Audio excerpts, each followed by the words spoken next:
E agora, para shop, não é meu lugar favorito, né? Porque é coisa mais chiquita para coisa mais grande para regalar. Tecnologia. Abrir todo dia de 8h30 até 6 horas, eu tenho uma oportunidade ampla para shop, para todo género de bolista e assim é mais fácil. Straight, sem break, ou drop in anytime e você sempre algo great para regalar. Conheci para tudo gadgets quando eu trouxe a área de cheque de aqui não te desapontar. Trazendo tudo coisa mais interessante para o tech lover. De caso aqui, Bluetooth headsets, você tem aqui em diferentes styles. De marca óbvio. Además, você tem um expanding speaker aqui, é universal. Você pode conectar na seu smartphone, MP3 player e todos os outros devices. E é compacto, você pode guardar fácil. Además, você óbvio também te oferece diferentes outros gadgets de great maneira e music receiver aqui.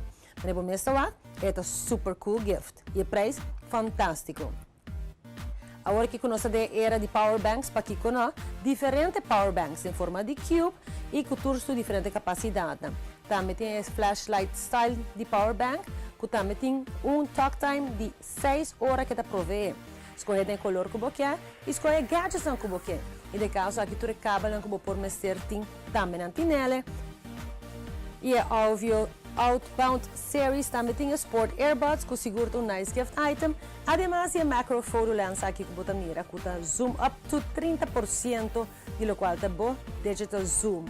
Naturalmente, tem outros gadgets, maneira flashlights em diferentes styles, mirando que seja algo super handy, também diferente maneira para recargar a bateria, mirando que nós temos era dispar e segura também o plug-in timer, para você não pôr turbo lâmpada na casa, arriba um automatic shut off.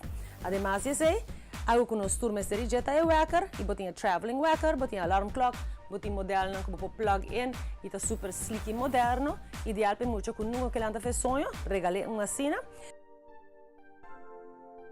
E para o profissional em casa, nós temos o Red Laser Pointer com range de 600 pia. Además, de outro modelo aqui que é Green, que essa aqui tem um range de 10.000 pia. A ideia é super great e somente de uma fração do que você ganha. Tour aqui na Radio Shack. Abri Street foi 8h30 até 6 da tarde. Tecnologia.